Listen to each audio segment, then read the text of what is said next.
Yod en entier où il est. Yod en entier. Et Tav en entier, Tav en entier. Eh bien, si tu fais malais des malais, tu fais la somme 1118. Wouai. Tu te rends compte, c'est pas le béaba? Le béaba des Juifs. 1118. C'est quoi? Shema Israël, Hashem Elokeinu Hashem Echad. Est-ce que vous avez compris maintenant? La folie ou pas? Aïe.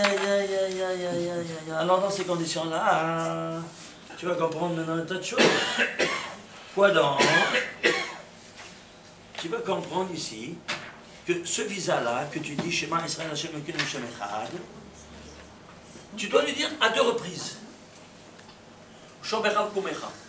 À ton coucher et à ton lever. Pourquoi? Je ne sais pas pourquoi. Ben, tu vas comprendre maintenant pourquoi. Chaque visa du passeport, chaque document, tu dois le renouveler chaque année, oui ou non? Ce visa-là, il n'a pas 12 mois de validité, il a 12 heures de validité. C'est-à-dire, tu le dis le matin, il échoue le soir. Alors tu dois le renouveler. C'est pour ça qu'il faut le dire le soir aussi. Pour le renouveler pour toute la nuit. À ton lever, à ton coucher. Ça, c'est la signification. Et pourquoi il n'a que 12 heures? Parce que ce sont 2 domaines. La nuit et le jour, évidemment. Et alors?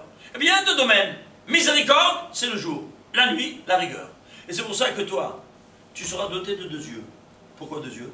Parce que tu fais à l'image et à la ressemblance divine. Dieu voit le monde sous une double optique. Miséricorde et rigueur. Et toi, tu seras doté de 2 yeux. L'œil droit, miséricorde. L'œil gauche, la rigueur. Alors, le nom de Dieu qui représente la miséricorde, c'est quoi? Yud Kevavke. Combien c'est Yud Kevavke? 26. Et la rigueur, c'est représenté par Elohim. Combien c'est Elohim? 86. Mais moi, je ne vois pas 2 choses. Tu vois toujours une seule personne, je ne vois pas 2 personnes. Comment ça fonctionne? Les lois de l'optique fonctionnent ainsi. Tous les pixelim que l'œil droit voit, ils rentrent dans le cerveau, que c'est un computer. Tous les pixelim que l'œil gauche voit, ils rentrent dans le computer et ils multiplient tous les pixels de droite avec le gauche et vice-versa. Et ça me donne un mixing, une seule et unique image. C'est d'accord? Ça, c'est l'optique. Alors, on va faire maintenant au niveau métaphysique. Ça, c'est 26 et ça, c'est 86. Si tu fais 26 par 86, regardez combien ça donne. 2236. Pourquoi 2236? Parce que c'est 2 fois 1118. 2 fois le schéma. Donc le soir et le matin, au Shoberav Kumecha, tu piges. Oui. C'est pas incroyable? Je ne veux pas rentrer plus à l'intérieur parce que là, on ne s'en sort plus. Je vais même pas commencer. Ça, c'est un avant-propos du nombre d'or. Vous avez entendu parler du nombre d'or? Ça, c'est la base du nombre d'or. Golden proportion. Vous avez entendu parler en mathématiques? La proportion d'or. 1,618. Ça, c'est la base de tout. On n'avait pas une idée. Mais je ne peux pas entrer, sinon on sort on n'y arrivera pas. Il faut toute une conférence. Alors, ça sera le bon chemin, ou bien prenez les DVD ou les livres. En tout cas, c'est suffisant pour vous démontrer quoi? Que cette tridimensionnalité, elle est unidimensionnelle. Alors, à travers la menorah, on comprend tout ça. Et alors, tu vas voir ici thèse, antithèse et synthèse. La thèse, elle est représentée par le premier jour, qui est toi qui crée la lumière. La lumière, c'est le feu. L'antithèse du feu, c'est quoi? L'eau qui avait en deuxième lieu, tu vois, thèse, antithèse. La synthèse, papa et sa maman. Et qu'est-ce que ça donne? Ça donne la végétation. La végétation, c'est quoi? Elle vit de l'eau et du feu, oui ou non? Qu'est-ce qu'on va faire? On va lui donner toute l'eau, on la met dans un cachot. Est-ce qu'elle va survivre, notre plante? Non.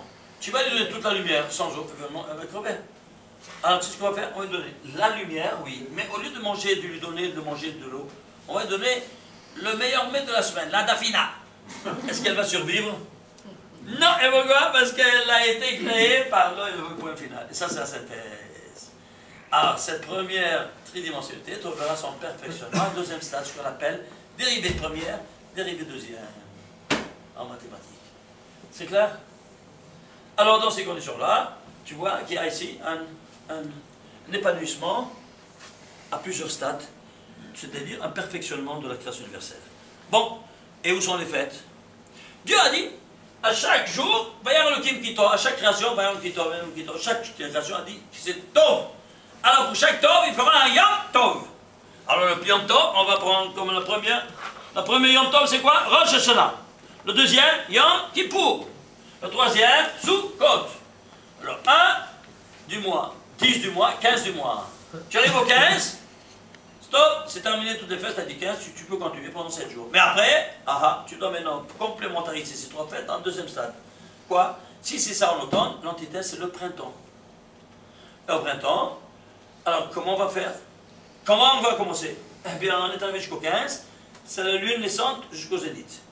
Il ne faut jamais commencer une fête au 16. Pourquoi?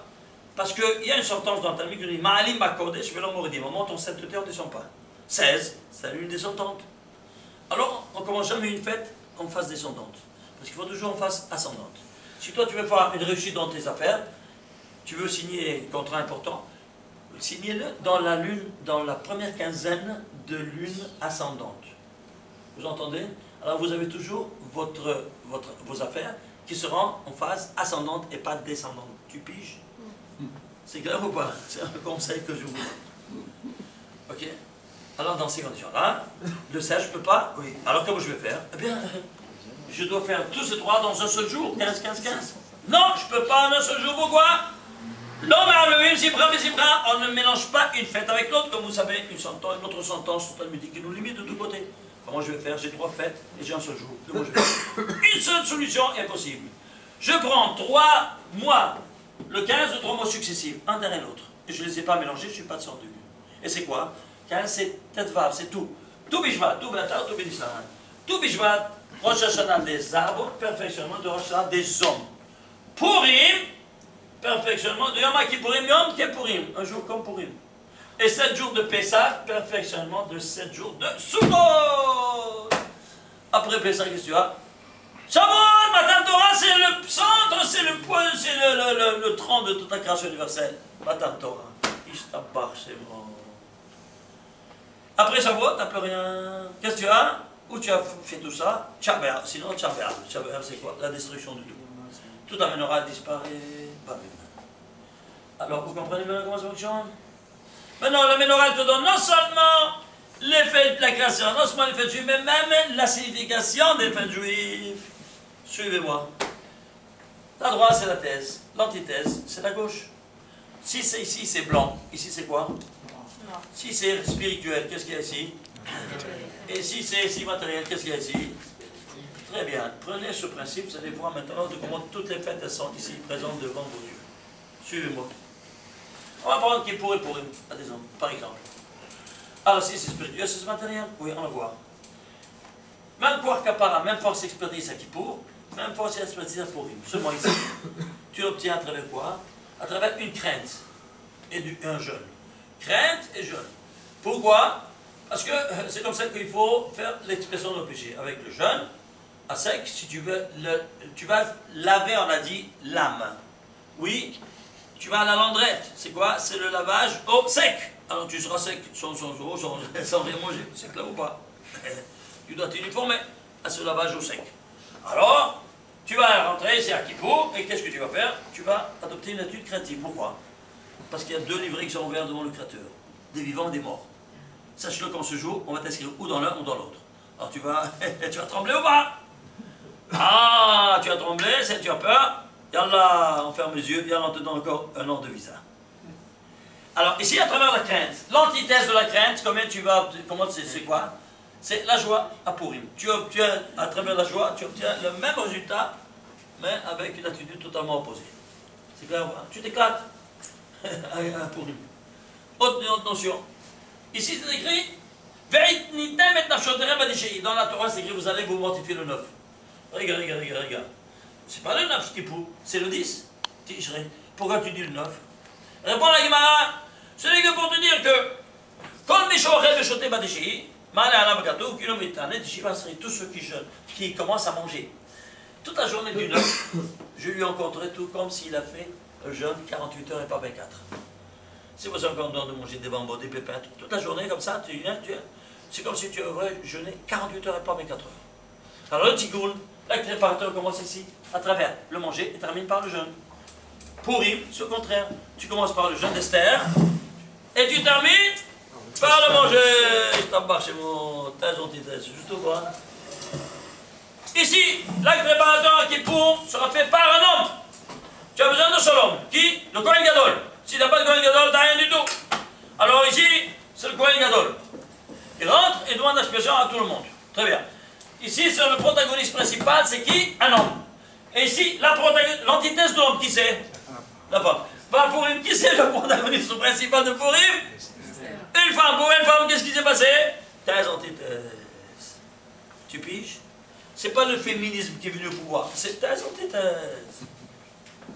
C'est clair ou pas? Aïe, aïe, aïe, aïe. Ici, il rentre dans le Kodesh Kodashim, il ouvre sa bouche, le Kohen, et ça sort, il pive sur le Kohen Gadol, Shama Meforash. Par miracle, il sort le très saint nom divin. Quand tous entendent, ils se prostrent quand ils entendent ce nom qui est sorti, sans qu'ils le prononcent, par miracle, le très saint nom divin de 72 unités. Alors, ici, il y a un dévoilement maximal de la présence divine. De toute année, c'est l'unique jour qui se passe comme ça. Un dévoilement maximal de la présence divine. Le contraire, absence maximale de la présence divine. Comment on va le souligner? En lisant un livre qui s'appelle la Megillat Esther, il n'y a pas une seule fois prononcé le nom de Dieu. 0 fois le nom de Dieu, ici, et présence divine maximale, absence divine maximale. Est-ce que vous voyez ça ou pas? Ici, il rentre 4 fois, et il demande pardon de tout ça, dans le Kodesh Kodashim. Ici, 4 mitzvot matériels. Mishloch Manot, Matant Evionim, Saudat Mitzvot, tout chose matérielle. Et la carte Megillah que tu dois attraper. Donc vous voyez, tout ça, spirituel, matériel, toujours. Vous voyez un peu en courant, Pessah, Sukkot, 7 jours, 7 jours. Ici, tu fêtes, ici tu fais une sortie à Pessah, oui ou non? Sortie d'Égypte. Très bien. L'antithèse de la sortie, c'est quoi? Entrée. Où ça? Dans la soukha. Alors, une sortie de Jehannam, de l'enfer d'Égypte. Ici, l'entrée dans le paradis terrestre, c'est là, Tila de Memuta, l'ombre de la présence divine. Alors, ici, tu prends 4 espèces. Tu loues le Créateur. C'est tout des kavanot. Tu loues le Créateur, tu ne sens même pas l'odeur. Simplement des berachot et tu as des kavanot, tout plus spirituel. Tout spirituel. Ici de l'autre côté, tout matériel. Eh bien, c'est 4 espèces de vin, 80, glou glou glou, un après l'autre de vin. Tu piges ou pas? C'est pas matériel? La même chose. Voilà, donc tu vois ici ce qu'il y a ici, là-bas, de la même mesure d'intensité, seulement au niveau spirituel, au niveau matériel. Ici, tu dis, Moridatal, l'antithèse, Mashiva Roch Morid Geshem. Quand tu dis Moridatal, à l'entrée de la fête. Quand tu dis Mashiva Roch Morid Geshem, à la sortie de la fête. Même dans les cas de 7, ici au départ, ici à la fin. Est-ce que vous voyez ça? C'est sans faire, c'est quelque chose de fabuleux. Ça, c'est le volume 6. Encore, volume 6 ou 7, je ne me souviens plus. Alors, regardez. Vous voyez ça? Alors maintenant, on veut voir maintenant la suite. Au Shavuot? Shavuot! Alors, ici, il y a 7 jours, ici, il y a 7 jours. Thèse, antithèse. Et la synthèse, c'est un seul jour, c'est Shavuot, un seul jour. C'est clair? Voilà, Shloshar Regalim, Pesach, Sukkot et Shavuot. Et synthèse, antithèse, la synthèse, c'est un seul jour parce que c'est le centre, le tronc, il est unique. Vous comprenez? On est arrivé au centre. C'est pour ça que c'est un seul jour. Ainsi de suite, vous voyez ça maintenant, tout ça sera régi par quoi? Et animé par 7 noms divins. Ces 7 noms divins, c'est quoi? Nous dit le Ramban, tu peux les écrire, mais si tu fais une faute, tu dois mettre, tu ne peux plus effacer, tu dois mettre organisant tout le parchemin. Ça, le premier mot, c'est Eloka. C'est Makot, Amonai, Adanut. Ici, Elohim, c'est juste que je suis qui s'est dévoilé au buisson dans mon cher Rabbeinu. Elohim, le nom de Dieu qui va marquer, et le nom Shakai. Le plus important, c'est celui-là. Et comment se fait-il qu'il n'est pas au centre? Quelle est la création la plus importante? C'est celle-ci. C'est Adam, oui, non? Il sera fait à l'image et ressemblance du nom le plus important. Il sera animé par quoi? Adam, par ce nom-là. Tu veux voir? Alors, voir. où se trouve le nom Adam dans toute la Torah? Au 6e jour. Quel verset? 26e verset. Pourquoi 26e verset? Le nom Yud Kevavke, au 26. Ah, tu vas me dire, le Moshe Rabbeinu, il a reparti juste comme ça, c'est humain, c'est pas divin. Alors on voit quelque chose qui n'est pas humain. Alors, qu'est-ce qu'on va faire? On va voir quoi? Toutes les créatures du 6e jour, elles vont sur 4 pattes.